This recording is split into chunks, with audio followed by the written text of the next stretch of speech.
Good afternoon. Welcome to PJ and the Beard. This is our 19 conversation series. This is episode number 59. Yeah. So TL Pedals is here. Hey man, what's up? I don't know if you saw. Did I email that to you? I think you did. I put that clip on Instagram yesterday from TL Pedals, and then I think I emailed it to him and gave him heck again about not having an Instagram that we can tag him in. Right. So Tim from TL Pedals in the house. Brody's here. Jack the Rabbit. This is becoming a thing. That's right. Oh my gosh. Let me see if I can find that, because since Tim is in the house. Ben Combs. Hey, man. But, yeah. No, you beat me. You almost beat me to it.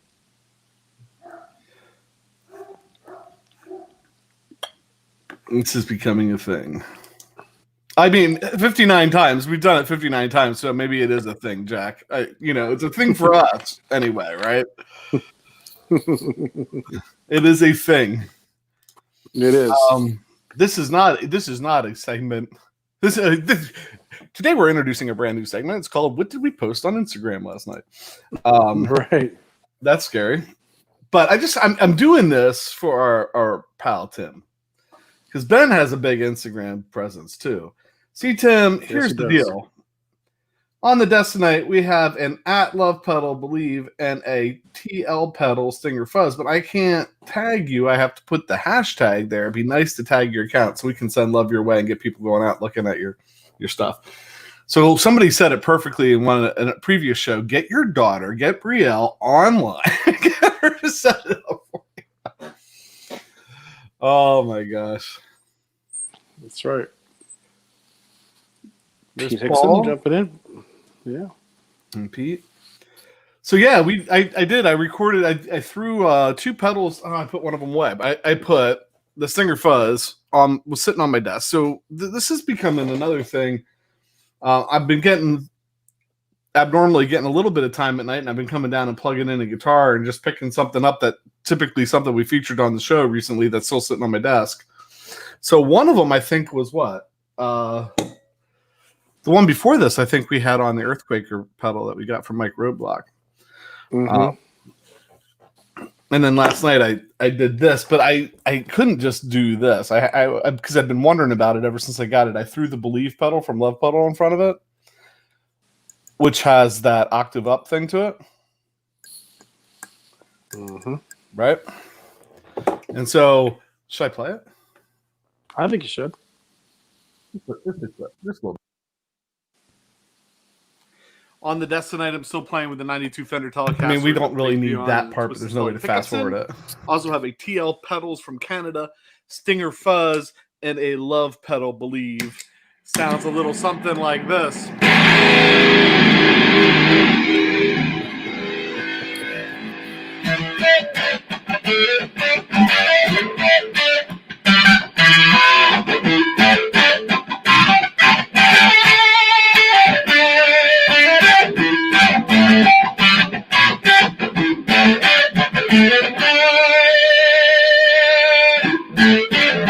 That was the note right there. Maybe smile after I did it. It's like that was the one. Just kind of. And the first time you kind of chopped in between chords, it sounded like the pedal went, "Hey!" Yeah, that was a good combination, because anytime you think fuzz, your mind doesn't stray too far until it gets to octaves because of Jimi Hendrix. Yeah. So. Brad said, "New segment. What's on Beard's desk?" Well, it's kind of like it's a new Instagram segment if nothing else, right? So there's been, I think, 3 of them now where it's just been, "Hey, what's on my desk? Let me take a picture. Let me record something. Plug in something real quick." So there was that. There was the telly. The day we got the telly plugged into the Earthquaker, and I forget what the other. I think the other one I did was the Stinger Fuzz with the Par Reed Smith. Mm. Actually, maybe there's been 4 of them now. Looks like there's been 4. And then Pat, you posted one to, was that to your page or to the PJ and the Beard page? I did it to my own page because I didn't want to go nuts, but I had the clip that I created with that telly for the actual video that we shot. So I put it out on my Instagram and tried to push people, towards the YouTube channel or whatever. But yeah, so.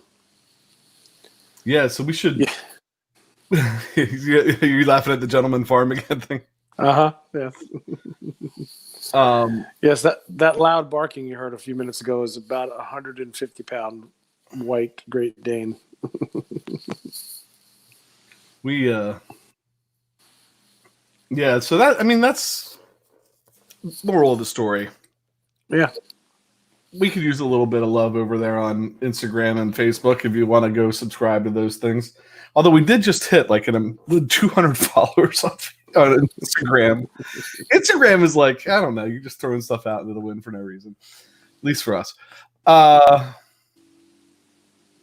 said sick octave. That belief pedal's cool. That's a Josh Smith. Josh Smith has that on his board. We've featured him on the clip of the day a couple times. Josh Smith is great. So that's a cool pedal. No knobs, no nothing. Just plug it in, turn it on. You get the octave up, so you can do it over overdrive, over fuzz, on a clean. It's pretty cool. What's on the desk? Yeah. Yeah, kind of back to what you were saying. My clip was the TL Pedals honker and the Carl Martin Red Repeat, which was mine. And again, it's hashtag TL Pedals. Right. Ben said he did 7 guitar demos this week. He has to get back to pedals soon. Yeah, well, Ben, you're lucky, man, because you're doing it by your. I mean, in some regards, I think you're lucky because you're doing it by yourself, and you can still record the stuff. We've been, but you might not see us tomorrow or Saturday because we might actually be able to get back together and start recording again. And I know that those TL pedals are up there at the top of the list.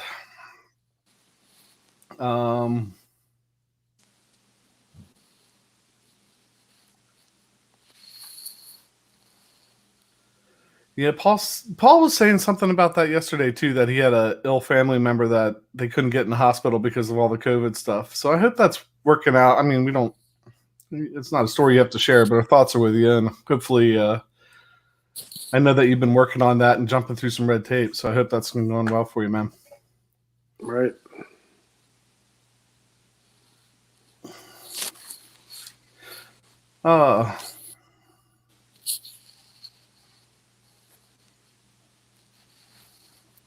Cool. Ben said he hit 2 stores this week, and he's asked back next. That's cool. By hitting 2 stores, you meant you wore your mask in and robbed them? Is that what you mean? And they asked me to come back. I did such a good job of cleaning them out. They wanted me to come back next week and take care of the rest of the inventory. They figured the insurance claim would be just as good as sales. There's Sean Zimmerman. Hope you're having a good day, Sean.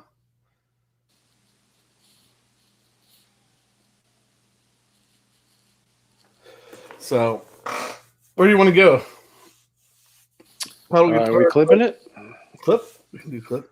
Yeah, clippity do though. This is a clip. Yeah, kind of still going down that trail of female guitarists. However, ... Very famous duo, Les Paul and Mary Ford, husband and wife couple between 1950 and 54, had like 16 top 10 hits. And, Les Paul, I don't want to assume people in this chat don't know stuff, but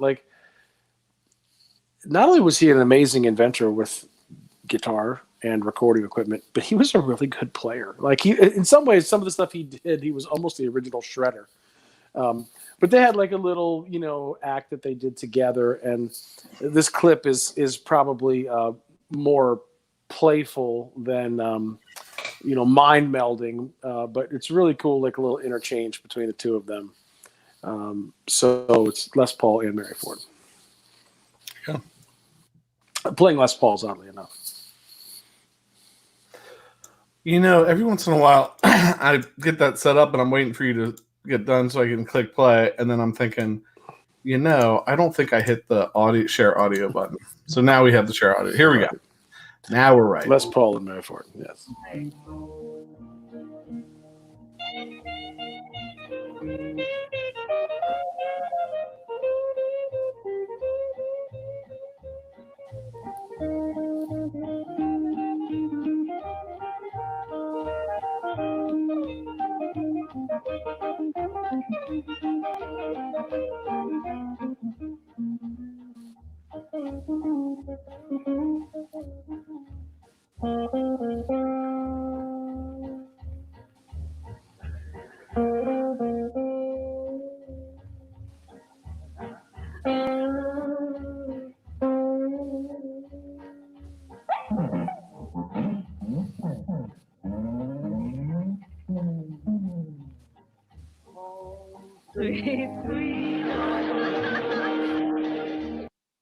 That's great. It's funny. The whole video is like that. They're hitting like harmonics together and doing different things. Kind of a playful thing. Very interesting, talking about probably the early 50s for that. The very early Les Pauls. Yeah. I was thinking, I wonder what those two guitars are worth right now. Because they're probably still around somewhere. Yeah, and one of the other clips are like they were playing, I think there were two different Les Pauls. I think those both had soap bars in them. So anyway, Mary Ford, great. I was going to look it up. One of her guitars, I think, showed up on Pawn Stars one day. I did. I saw that. I was thinking that too, but I think it was an SG, wasn't it? Yeah, it might have been a Les Paul, but it looked like an SG.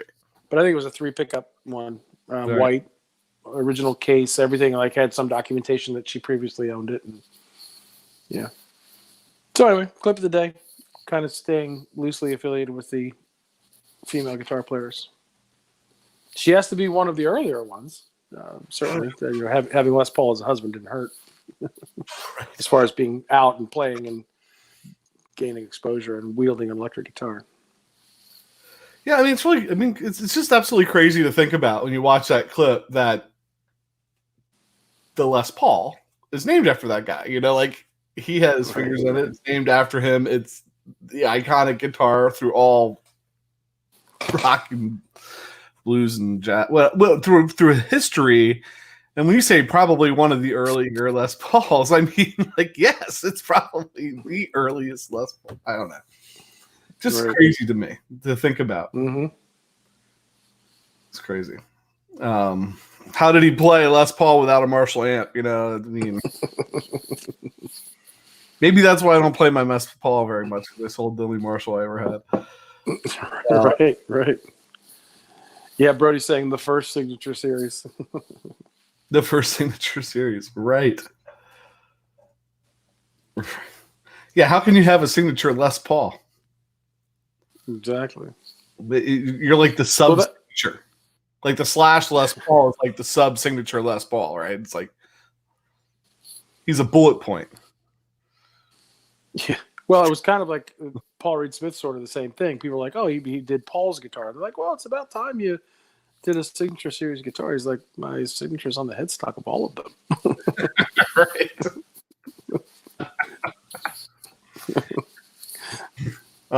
In case you missed it, my name is written in gold on all. Yes, that's right. And I wasn't happy with it, so after a certain year, I redid it to get better. Right.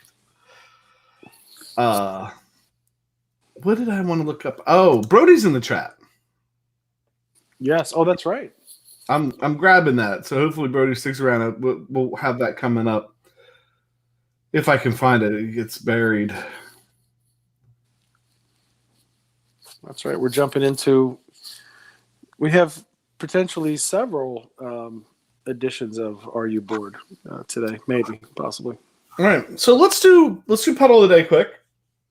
Yes. Segue right into it. Get all the content out really quick, so we can sit here with nothing to talk about again. Right. Let's run out of ideas at 20 minutes. Here's the pedal I grabbed today, and I don't think that we did this one, although we've talked about him. He's been on the show. The Builder's been on the show twice.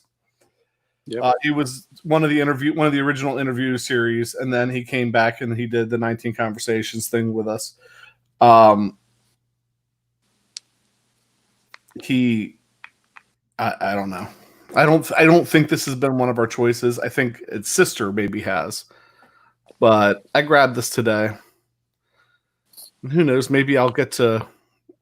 Maybe that will make it on the desk tonight for Instagram. But if I get a chance to do that, this is the golf course by Swindler, and it's just a really nice sounding course. It has a speed knob, a depth knob. He has a blend knob.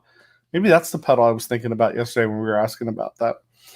Talking about that. There's a division knob, so you have a quarter, eighth, you have a couple things there. 16th, dotted eighth. There is a 3-way toggle, which I'm not remembering. Sorry, Drew. I don't want to lie to people, so I'm just going to say I don't remember. And then a delay. And the delay was weird, too, because that really opened up the course, if I remember correctly. Like the spacing between the waves or something. Right.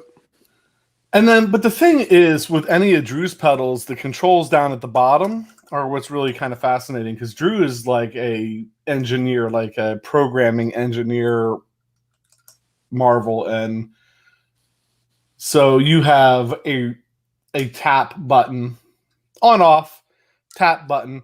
You can set up 2 different settings. So you make one setting and then you hold the bypass button, and then that becomes you can set that to be like your favorite. So you can turn it on or off, or hold it to switch to your favorite. Got the tap button. If you're playing and you hold the tap button down, it will ramp down. If you hold it down again, it will ramp back up. So there's a ramp built into it. And so there's a lot of stuff going on here. I believe MIDI capable, and the new ones are MIDI capable, I'm pretty sure. Yeah. Our Red Mountain wasn't, because it's a version 1, but I think all the version 2s are MIDI capable. So I thought it said GILF. GILF, is that girlfriend? So there's a name for a pedal. Let's leave it at that. The filter kicked in a little late, but it got there. Yes. It showed up. So Les Paul's the John Hancock of signatures. Yeah. So great pedal. Swindler Effects. If you haven't checked out what Drew's doing at Swindler, definitely check out what Drew's doing at Swindler. Anything to add, Pat? No, just Drew. I mean, part of the reason we wanted to do the interview series because we were just kind of interested in kind of meeting the people.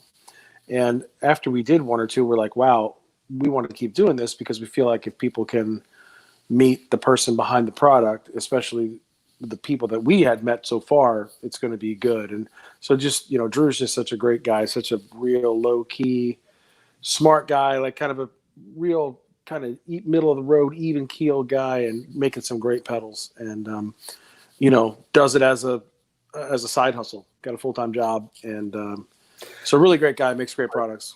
And he's small builder, I think Pat and I were kind of blown away with that, because you see that kind of functionality in the switching, right? That kind of digital control, right? So an analog pedal with digital control, and you start to see that and you go, wow, that takes some R&D, that takes some, that's what you see maybe from some of the bigger companies. So I'm thinking Swindler's a bigger company. No, I mean, he's building them in his basement, and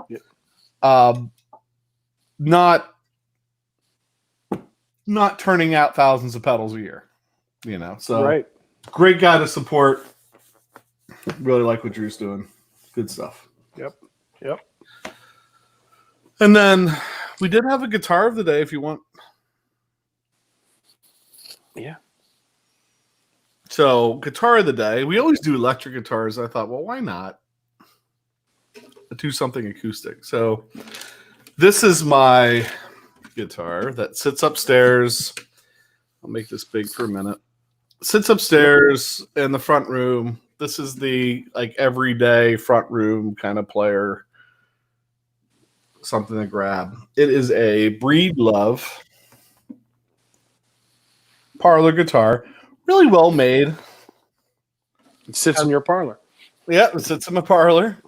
Has a little Fishman preamp in there. which I'm not sure that I've ever plugged it in, but I do like that if you push the button, you get some tunage going on with it, so that's nice too. The problem is every time I put a battery on and tune, I leave the tuner on and then the battery dies. I had to grab a fresh battery to show this. What I really liked about it, when I was looking for this, I was looking for a parlor guitar, small body guitar, and I wanted something with a slotted headstock. Has a nice sound. You've played it. Yeah, I like it. Sounds nice. It's not, I mean,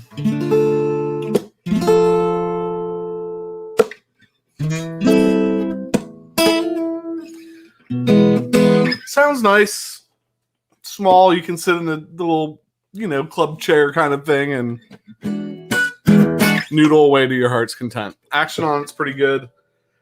I feel like I do fight with it to stay in tune sometimes. And again, I said, I don't know if that's because I'm not good at, although they look pretty good, changing strings on a slotted headstock because I haven't done that much.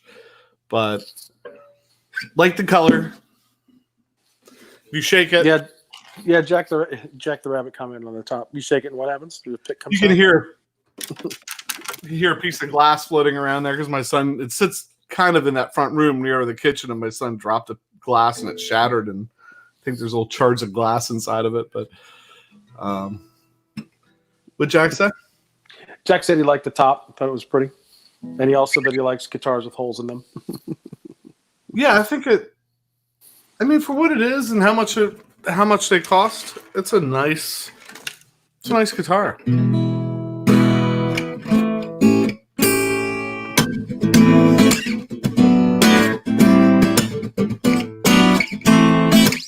So that sounds good. Paul Ewing said he loves parlor guitars. They have great meaty mid thing, which, I think I commented when you had mentioned that guitar before that one of the parlor guitars that captivated me was at the Artisan Guitar Show from Fred Tellier from Canada. I forget what it was made out of, some kind of unique sounding, like some kind of something pudding walnut or something. It was awesome. So parlor guitars, I don't have any, but really, really interesting guitars. Really, like you said, small. You can sit in like a chair, like a pub chair, whatever. I'm trying to say club chair. Yeah, they're comfortable to play. Paul Ewing talking about the PRS SE guitars. Yeah, I mean, granted, it was Dave Weiner, who's endorsed by PRS, and not that one. What's that? He's talking about the new parlor guitars. Oh, I see what you're saying. Yeah, the one you sent me the other day that Davey Knowles was playing, right? Right. Okay, gotcha. He said the new PRS, right? Sorry. Mm-hmm. But that whole line of acoustics, what I started to qualify my statement in saying that the guys who are PRS artists or endorsed by PRS sing their praises. I played a few because they have them in BCR in Lemoyne. You played one with the PRS factory too. Yeah, I've actually thought about maybe trying to get my hands on one and kind of have that as my Kumbaya strum Sunday mornings at church sometimes instead of my two vintage Martins that don't have, any onboard electronics and stuff. Just something that's a lot more simple plug and play. But I don't think I could play a parlor guitar. I'd probably look on playing a ukulele. So I really thought about when that PRS came out. If it would have had a slotted headstock on it, I probably would have bought it immediately and sold this one. In the pictures, the normal PRS headstock on the small parlor guitar looks a little, I don't want to say it looks goofy, but I don't know. There's something about the slotted headstock that I really like. So it's kind of, total aesthetic doesn't probably have anything to do with how it plays or sounds, but I kind of like it. Right. Jack says no Martin should have holes drilled for electronics. It's just wrong.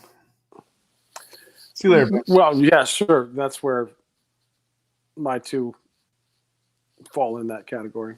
They have, under the saddle pickups with the end pin. But looking forward to Ben's TL pedal demos too. So we'll keep our eye out for those, Ben. Have a good night. Dog Paul jumped in. So that's the Breedlove. What is it? It's a Pursuit Parlor MH. Interesting. Yeah, nice guitar. So, nice. Go ahead. Ben Combs is saying that he's going to have Tim on as a guest on Sunday night. Oh, sweet. Very nice. Yeah, let's get Tim all the attention we can. Yeah. So, are you bored yet? No, I'm not bored. I'm deep in thought. So, can I pull that picture?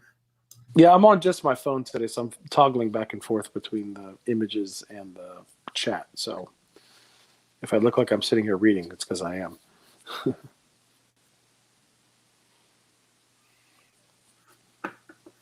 So let's see. Share screen. Brody. Yeah, I'm going to. Yes.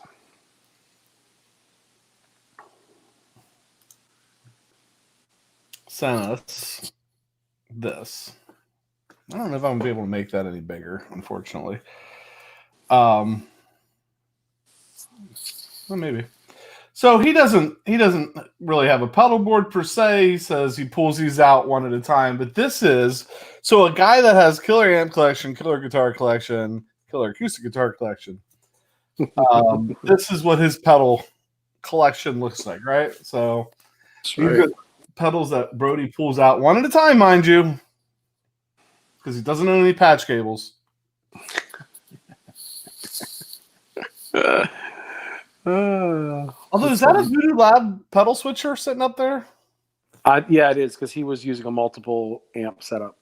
All right, so it's for. I think it's a. Yeah, amp switcher. Sorry, yeah. I'm pretty sure if he's still in, he can chime in, but I think that's what it is. He was using. I feel like he was using a couple different heads. I think. Because at one point, if he did that with a pedal switcher, he'd have had more switches than pedals, so probably not. But he does have some cool ones. The middle row, last two on the right, the two love pedals, actually those three in the middle. He would blame that. He would blame us for that, and then by proxy, you would blame Sebastian Falbo. So there's those three purchases. Right, and so if you're going to pick a couple love pedals, the first one is the, and I do like how they put that plate on there with the clear writing. So that is the reverb pedal that has the shimmer in it that we showed the other day. Great pedal. There's so many, the Zendrives you got to watch. There's so many variations of the Zendrive out there. So that's like the red one with the white or silver top on it. So that's a little different than the red one we have. The EPH black one is like a tape echo. So that and the carbon copy would be kind of similar, right? Yeah, and even the Dan Electro to a degree. The Dan Echo is tape echo. And I had the Dan Echo for a long time. You still use the Dan Echo from time to time. I do. The power jack's a little messed up, so I have to use a battery when I do use it. But yeah. I can't tell with that pedal channel selector pedal in the back. What is that pedal? Because it has an input jack on the top with a switch, but then has an in and out jack on the back. Top left, you mean? Right above the Dan Echo. Is that like if you're running out to two amps and switching between them? See, I'm not sure because I think some of those Electro-Harmonix looking pedals or Electro-Harmonix ones were maybe his dad's. I don't know. I'm not looking at the chat. Is he saying anything in the chat? I'm trying to look at the pedals, but it's a VL amp switcher, Voodoo Lab amp switcher. He said that, so he'll have to come back while we're waiting to find out what that pedal is. Hack just popped in. Hey, Hack, how's it going? I was just hanging out with Hack a little bit ago. Oh, nice. There's another Electro-Harmonix, which I'm guessing is like a phaser. It's a one knob thing. That Cesar Diaz, we've raved about that gold standard for tremolo pedals. There's one on Reverb right now. It's like $1,500 or something because it says prototype on it. The guy wants like either $1,200 or $1,500. It's ridiculous. Yeah, it's kind of interesting. Brody and I have known each other for a long time. So those two Cesar Diaz pedals, mine and his, are sort of like sister pedals. They came from Cesar directly at the same time, and he signed them for us. And then the two PRSs that we've talked about before were built in the old Maryland factory, not very far apart. The Diaz pedal is fantastic, obviously. Then you get the Eric Clapton Crossroads Digitech pedal that Brody sent us a little clip the other day because it has a Leslie simulator on there. So we missed one. We did. He played Badge for us on the phone clip. And then you got a couple Boss pedals. Can't go wrong. Oh, I forgot. Yeah, small but mighty. Drive. Up at the top. Yeah. That was pretty early on he got that. I say early on when he was actually buying a couple pedals. That was pretty early on in the mix. Is the small... And he put in his note to us that he has a Buddha wah and there was something else that's not in the picture. Another regular wah. I think he's got a regular Crybaby and a Buddha. And a Daddy-O. Yeah. I had the Daddy-O too. Yeah, the Dad... It's Randy Rockstar, Triple R guitar. Yeah. He was selling those. I bet all three of us got our. I had the Cool Cat too. So the Dan Echo, the Cool Cat, and the Daddy-O all probably came from Randy Rockstar. Well, my Dan Echo came from Triple R. The Daddy-O that Brody has came from Triple R because I gave him that. So yeah, that's where those things are like tanks. Of course, that's what Josh Scott said was one of his first pedals. I think he liked that Dan Echo. Yeah, the Dan Echo and the Daddy-O. The other ones in that series are kind of, I don't know, they're okay. I don't really like the distortion one that much at all, but there is a Dan Echo one. Tone suck on the Dan Echo, or at least on the one I had. Like if you plug it in front of the amp, it does knock your volume level down. I've always run mine through the loop, so I don't know. And then the Sparkle Drive, I think, is that the overdrive pedal that has the blend knob on it? Yes, that's the one I was saying to you that when we were talking the other night that we're trying to think of pedals that had a blend knob, and I'm like, well, the Sparkle Drive, I think, kind of is that concept. Okay.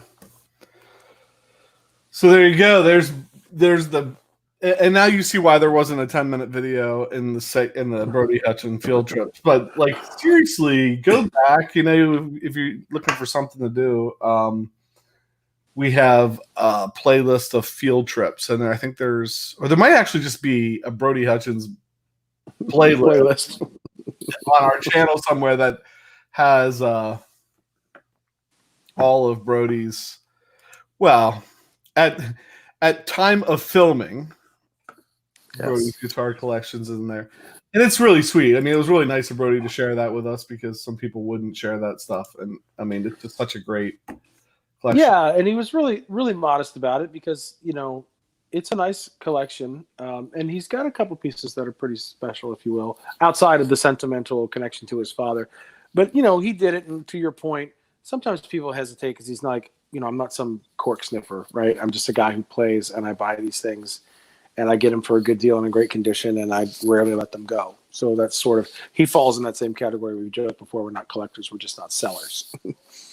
So, but it's funny too, because that, like you mentioned, those pedals, those 3 Love pedals weren't even there when I was there filming those things.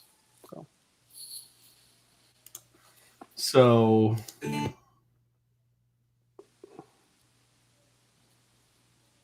I thought I was going to be able to share the link, but it went to... I've used YouTube before. So kind of catching up on the comments here. Dogpaw said, it's a small stone phaser that won Electro Harmonics. And then talking about the Switchblade, AB box. Dogpaw said he had a few Dan electro pedals. They sound good. Make noise, frequently break. Yeah, mine finally broke after all these years. So I'll stick that in the chat. That's the PJ and the Beard Brody Hutchins playlist. Yes, that's exactly who that is. So you've been hanging out and getting to know Brody. Go check it out. You might find it interesting. Well, it's funny. Jason's never met him, but he edited 4 hours worth of interviews, so he feels like they're BFFs. Right. Right. Tim is asking a question sort of in the chat, a small stone versus a Phase 90 in MXR. Like, what do you think about that? Dogpaw said he loves the small stone.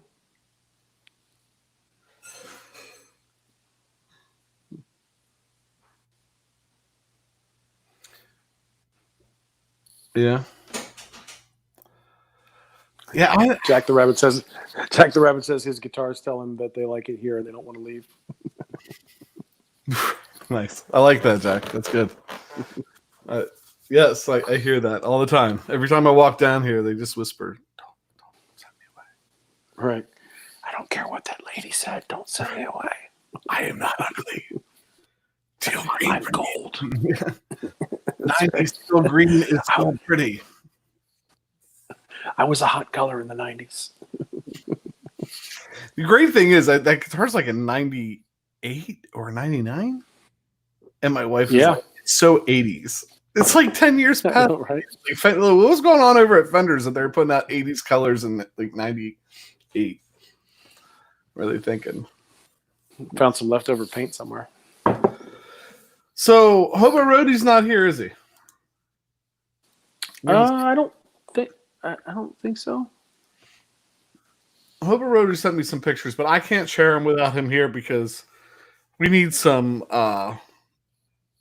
context. Yeah, we need some context. And also, Paul sent me an email last night. Hey, Paul, I really appreciate when you take time to email. I've been in that education universe all day and didn't have time to distill it too much. But there's some cool stuff in there I definitely want to ask you about. Or just anyway, thank you for sharing the stories. I think the pictures are pretty similar to the pictures we shared yesterday, maybe just a little better quality. So yeah, we appreciate you taking the time to send that stuff over and tell us your stories. We might have questions at some point. Right. Yeah.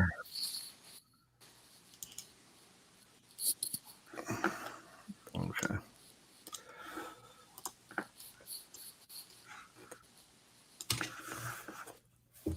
I'd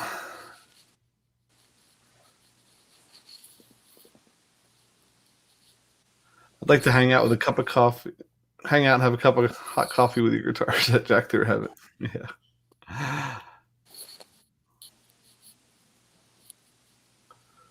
I can teach you how to play them out of tune.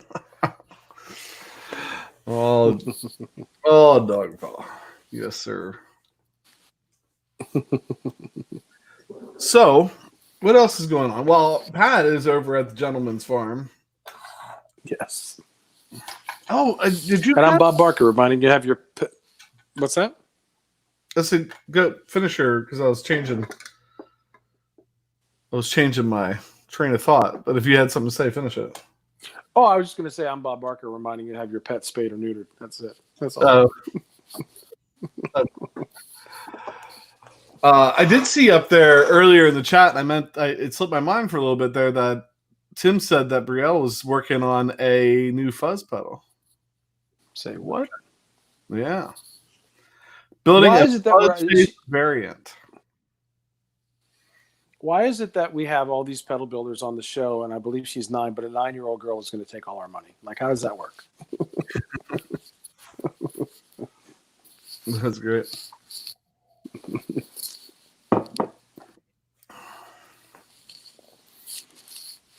Oh, fuzz face. Nice. Yeah. That's real cool. So when are you going to teach her how to solder? Because, I mean, that's a skill that every young lady should have. Right. A little hot iron to solder pedals. Not to do the laundry. We're not sexist here. That's right. We're talking about useful skills, soldering. Right. Somebody. Oh my God.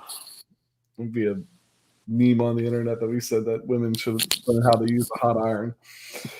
Yeah. Oh my gosh, I can't even anymore. No. Silicon until we get the right germanium. Yeah. So you're at the gentleman farm getting cats spayed. Yes. Truth. This is how dedicated Pat is to this hour of distraction. He's waiting to drive an hour and a half home until we get through this. And so if we run out of things to talk about, we might end it a little bit early to give him a head start on the drive. And I'm kind of feeling like that's right, because nobody's brought up like we haven't had the what was the topic of the other day? Relicking. Right. We haven't had a good like relicking guitars kind of topic to really set people off the last day or two here. Well, and we're missing Uncle Brad today too, right? So yeah. Have you heard from him? It's kind of weird for him not to be here. Is he actually working? He could be working. I have not heard from him, but my guess if he's not here, he's probably driving. He's got to make money to support his habit because that dude likes to buy stuff, and I like him because of it. Maybe he's sleeping because if he was working and driving, he might be he might be at least listening. And that's right.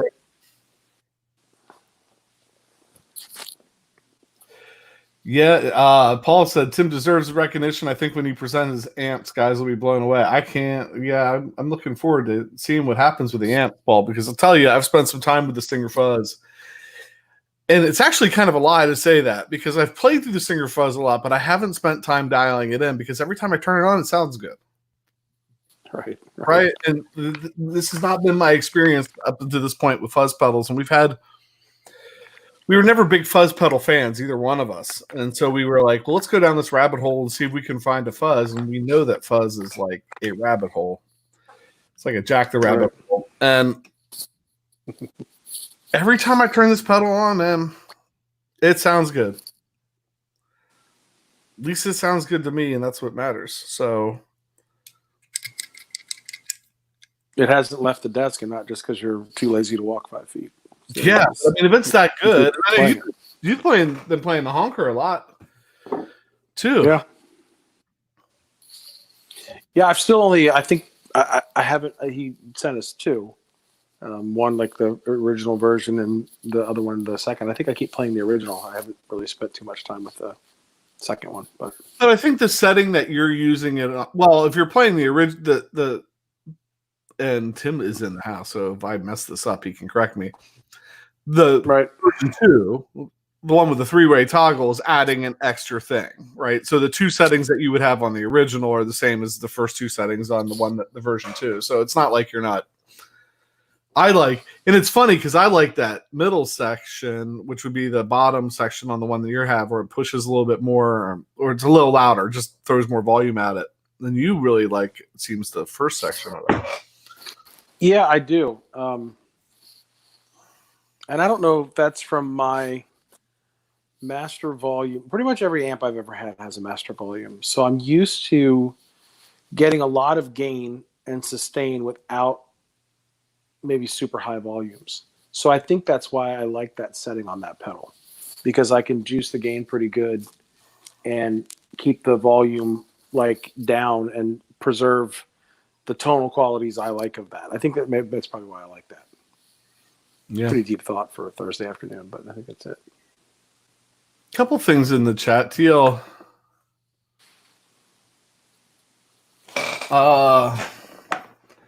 said with his Box of the Hall reverb, it's heavenly, and I'm guessing is Tim, you talking about using that with the new amp you're building?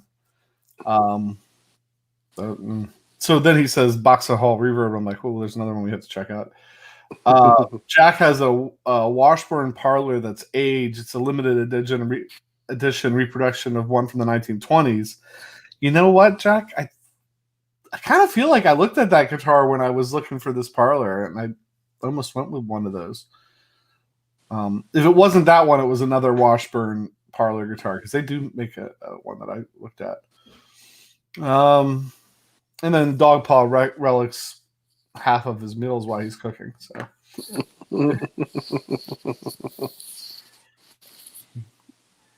When he does a steak, he calls it a Quentin. Nice. You put ketchup on it. Isn't that the joke? We're not as tapped into that community as some of you are, but for some reason, every time somebody mentions Quentin James and steak, I always hear ketchup. So, like, Lord, he's a connoisseur. I made a really nice flaming line last night and broke out the Heinz. Like, I didn't go with the giant brand or the store brand. I got out. Oh, gosh. If it ain't Heinz, it ain't ketchup. Number 16 and 250. Well, it probably wasn't the one I was looking at then, Jack, because I don't know that the one I was looking at was limited edition, but or at least only 250 made. I don't know. I don't remember. I need a box with 2 buttons, me up and them down. Sounds like my monitor mix.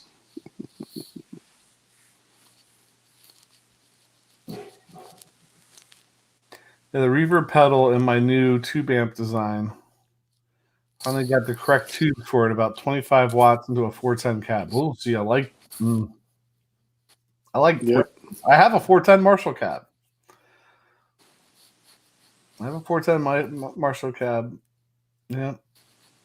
Hashtag Canada times. So this amp is coming out 5 years from now.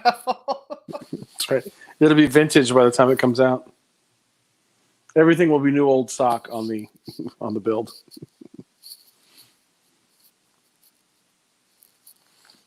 That's awesome. So you're not going to put a reverb in your amp? You're going to just keep the amp dry?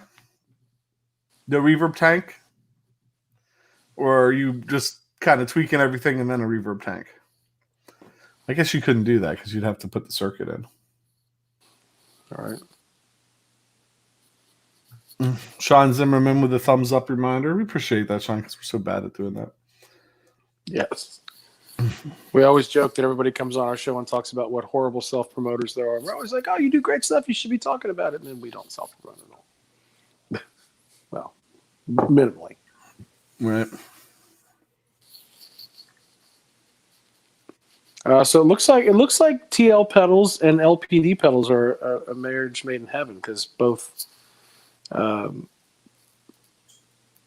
Paul Ewing is talking about matching 2 of them up, and then I guess Ben Combs has been playing with a combination of those 2 builders. All I got to say is when we record the Stinger Fuzz, it's going to get loud. I could tell how loud it was on the Instagram clip when you were playing it with the. But the funny thing is, it wasn't that loud. Really? Oh no, it was only the amp was on maybe 2. Like most of those clips I've done, the amp's been on like 1.5. Some of them were the PV amp, and the last night was the Fender Hot Rod, and I think I cranked it up to like 2.5, which is really weird because normally, like if we're gonna play for sound, like I want it at 3, I want it at 4, and so it was not up there. It was at 2.5, and this is the settings for that clip. If you can see that. So the sustain was at like 1 o'clock. Volume was at like 11. So yeah, I mean it really wasn't, the amp wasn't cranked all that. I don't know what it would be like with the amp at like 4. Well, maybe too, it's that when you're sitting at your desk, that amp is pointed right at you, whereas when we're recording down there, we're off to the side of the amps. I don't know. Right. Yeah, I was wondering too. It was so funny because last night I was thinking about this. Okay, so we're gonna get back together and start recording. Is there anything that we should be doing? And I was like short of like going over to the drum set that we use on Sundays and ripping one of the shield panels off and sticking the shield panel between us. And I'm thinking about that. And as I'm thinking about that, this Instagram post from that pedal show comes up, and they literally are hanging a plexiglass shield. It looked like it, literally hanging a plexiglass shield between Dan and Mick. All right. Okay. So I was like, well, we can't do any episodes of You Should Try This because we shouldn't be touching each other's gear.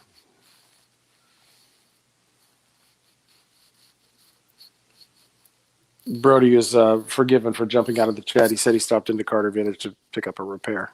I'm surprised you're still out. I'd still be in there. Yes. I'd say see you guys tomorrow. Does it lose some of its appeal when you can go in there any day of the week, though? Maybe. I don't know.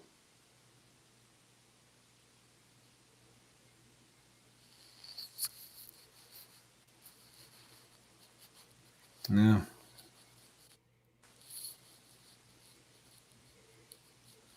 A touch of what's he say? A touch of mid bump on and flat tone. Nice.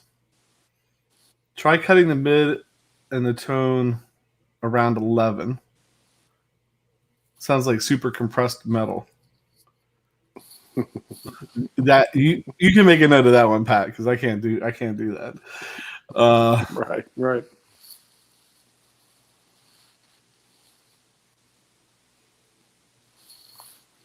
Is Brody saying that he had a nice little Martin getting a bags pickup repair? I mean, did he just break the back the rabbit roll and put a hole in a Martin? He got another one. Yeah. Well, I think that would be the one still under the saddle, and then the volume control right inside the sound hole. So still no cutting into the side. I think it's a recently acquired Sunburst. Eric Clapton, 28. Mm-hmm. All right. Well, we're at 51 minutes. We've made the hour. What? I'm really kind of bummed that Hobo Roadie is not here, because Pat will frequently send me text messages, and I will write back #decoder ring, because he does that voice to text thing, and to see some of these messages, like sometimes you can figure out, sometimes you really do need a decoder ring. Hobo Roadie sent me this email, and I'll read you part of the email here. We'll look at the pictures next time he's in the chat. I'll read you this. I need a decoder ring because I'll be well.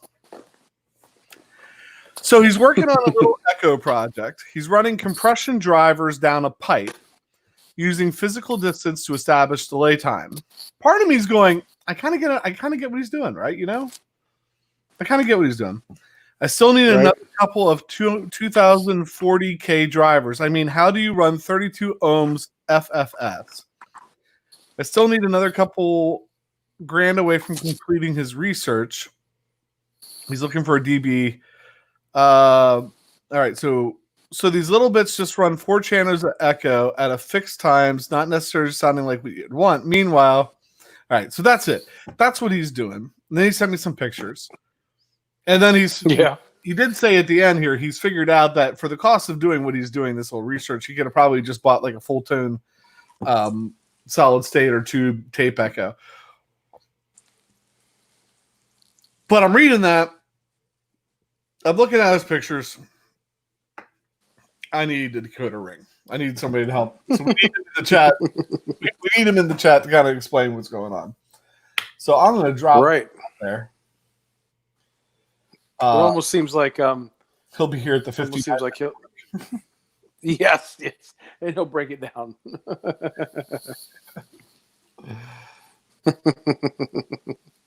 That's funny.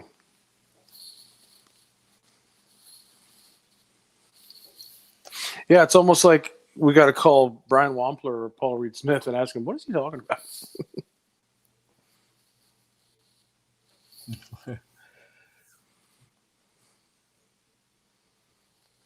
I'd not do that to you. I'll get in touch. Okay. Oh, okay. Yeah, they're talking about getting Dog Paw's pedal fixed. Oh, the one, Liquor Harmonics, I think he was talking about. Was it a small stone phaser, maybe? Yeah.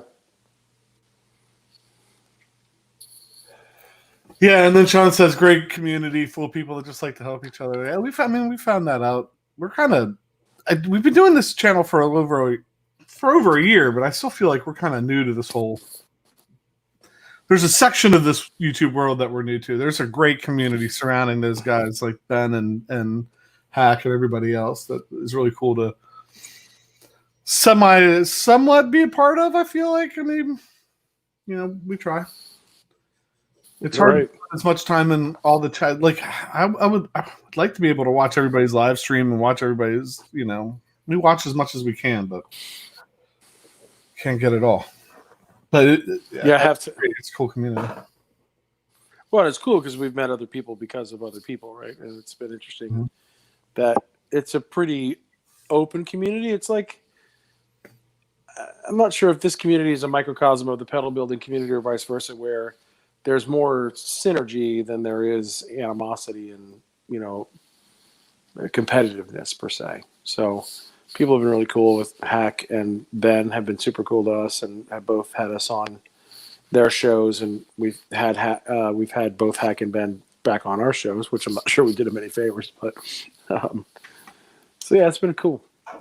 What's difficult? What's really cool about it? I think for us in the beginning, when we were first starting out, because you worry about playing for sure. And it's going to be weird when we turn the cameras back on because we haven't been playing in front of the cameras a little bit. And there's a mind game that happens with that. And we just go with whatever comes out. We don't do a lot of editing. So if it's bad, it's bad. But what I've noticed is like, there's not a whole lot of hate over that in the community, not just with our channel, like in general. You see people posting playing, and not everybody that does is like, some virtuoso Steve Vai clone, I mean, there's just normal guys playing guitar and sharing what they're doing, and people are so supportive, and I really love that. Like, because people try to rip you down, but I don't find like people that are really part of the community do that. We get every once in a while, we get a comment. We got a comment the other day. Somebody was like what was the comment? Taking mediocrity to a new level or something. It was something annoying. Something, and then he asked if we were stoned. Are you guys stoned? Is that what's going on here? I went to his channel to watch his playing, couldn't find it. We've been down that road before. I just thanked him. Yeah. Thank you. And if you feel better about yourself, we did our job. Yeah, it is funny. I mean, I just find myself, if I were in that scenario, I just click away. I may complain to Jason about something crappy I saw on YouTube or like, what were they doing? But I'm not like flaming them in their own comment section. But for us, it made for an interesting segment that we'll get back to, like viewer comments. Well, yeah, I mean, I just don't understand like what's going on in your life that you get online, watch a video, and maybe partway through it, you're like, I don't really like this. This isn't inspiring me. I don't like the playing. I don't like what they're doing. I don't like the sound. I don't like what's going on in your life that you don't just like click away and go to like the million other hours of YouTube that have just been uploaded today. Right. What's going on in your life that you feel like I got to get on there and trash somebody? I don't get it. Yeah, there's exactly. It's funny. Dog Paw said he wants it on a T-shirt. Taking mediocrity to the. I'm not sure if that was the comment or not, but it was close to that. It just reminds me. I grew up playing in church. We've kind of talked about this before, and my good friend was a drummer, and his dad was great, man. Like my PJ is my nickname, and he distilled it down to Peach, right? So he always had something sarcastic to say. He's sitting in there watching his big screen TV, which was a big deal at the time, glued on the TV. I come off their back, I get out of their pool, off their back deck, walk through the kitchen, through the garage. I'm like, thanks for having me. He's without even missing a beat. He's like, come again when you can't stay so long. He didn't even look at me. He just said it, right? So fast forward to we played for something at church, and I don't know, I must have been 15 or 16 at the time. And we're standing in the lobby of the church, and he comes and he puts his arm around me and he goes, Peach, I can only describe your playing in one way today. And I'm like, yeah, really? What was it? He goes, it was severely adequate. And then he just walked away. So I'm not sure, bringing mediocrity to new heights or severely adequate. We got some other shirts in the market there, but severely adequate was one of my favorite ones. I was trying to find I was trying to find that comment just to confirm that. And I get in here, and there's 3 comments held for review because they had a web address on it. One of them's from Brad Miller from 3 weeks ago. He sent us a YouTube video. He said, "Here's the link for the Mara. Thanks. I don't know it. I don't remember what that was about, but I'm totally sorry that I missed it. I'll go back. Right. What video was that on? Because it's not coming up. Because I responded to it, so it's not coming up anymore. Oh,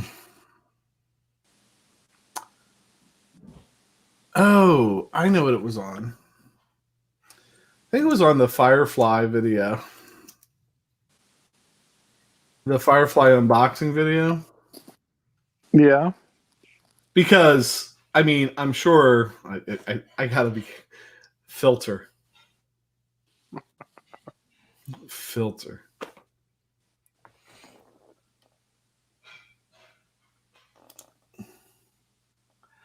Get my filter going.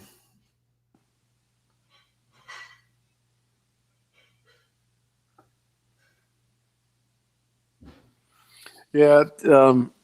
Tim brings up a good point. He said it's tempting to fight back, but it's even more fun to laugh about it later.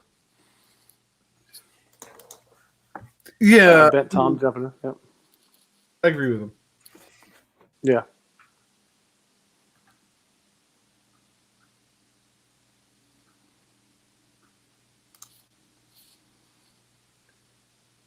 I don't know. Maybe he deleted it because I don't see it there anymore. I'm pretty sure that's what it was. Is that part of the new therapy program? Just delete them? I didn't delete them, but maybe he didn't like my response and deleted it. I mean, right. I would guess if he deleted his comment. Oh, wait, maybe this is it. A little snarkery.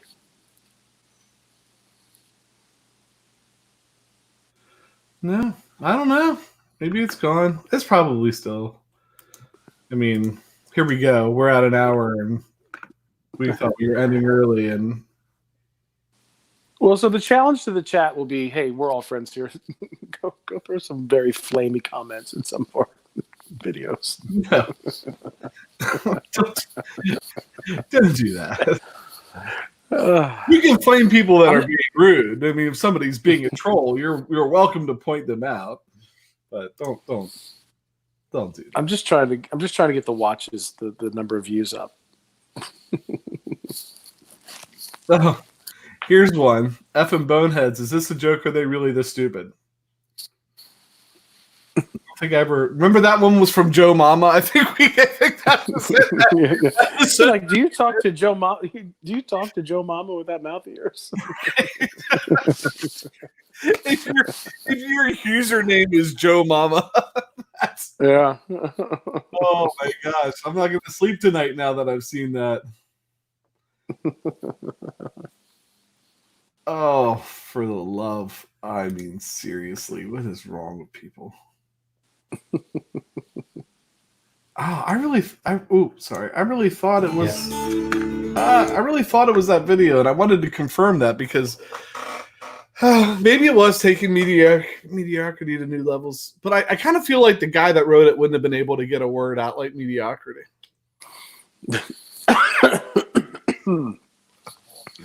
Mediocre.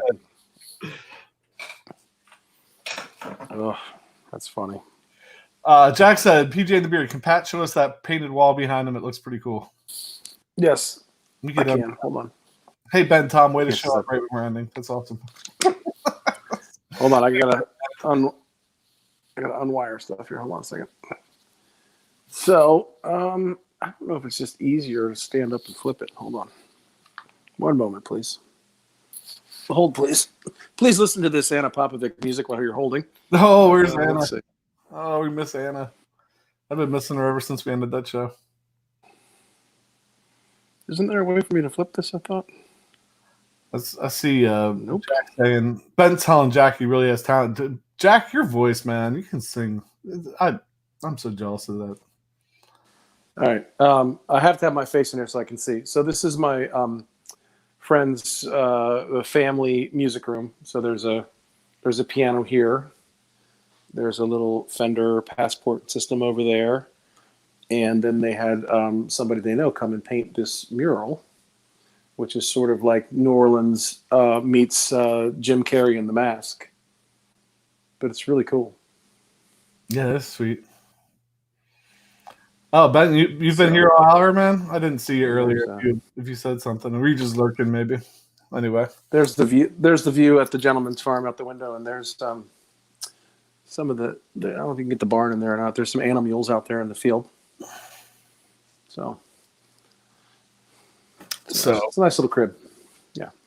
Ben's a local guy. We're gonna do a meetup at some point when that Philly Guitar Show rolls around or something. Yeah. All right. I don't know how we made it. We'll let you know tomorrow if we're gonna be recording or be here. So we're not really sure yet, but if I can find a plexiglass sneeze guard big enough to put between Pat and I, maybe we'll. Well, we can just go to some restaurant. Let's go to Haas's and take the sneeze guard off the salad bar and just put it at your house. They don't need it because they can't open, right? Exactly. Let's just go grab some. Right. Oh, cool. Meet up. We can borrow some gear to check out. Yeah, man. We'll figure something out down the road here. Nobody's meeting up right now. Right. Exactly. The anti-meetup. Right. This is about as much meetup as it gets, I think. All right. With that, I think that's it. If you're hanging out and you didn't, like if you're doing the lurker thing, please say hi. We'd love to know you're here and have you be part of the conversation. So I'm thinking I know everybody that's here, but I don't. And if you're new and you haven't said anything, please subscribe. And guys, go check out Instagram if you're bored. Give us a follow over there. Let's see if we can get above 200 followers. That's right. That's right, exactly. It's really hard to find. All right. Mm-hmm. All right. With that, I'm PJ on behalf of the Beard and this Jim Carrey lookalike playing the piano, reminding you no matter what you hear, you never have too much gear. This Tim 10 is brought to you by the Mini Djembe.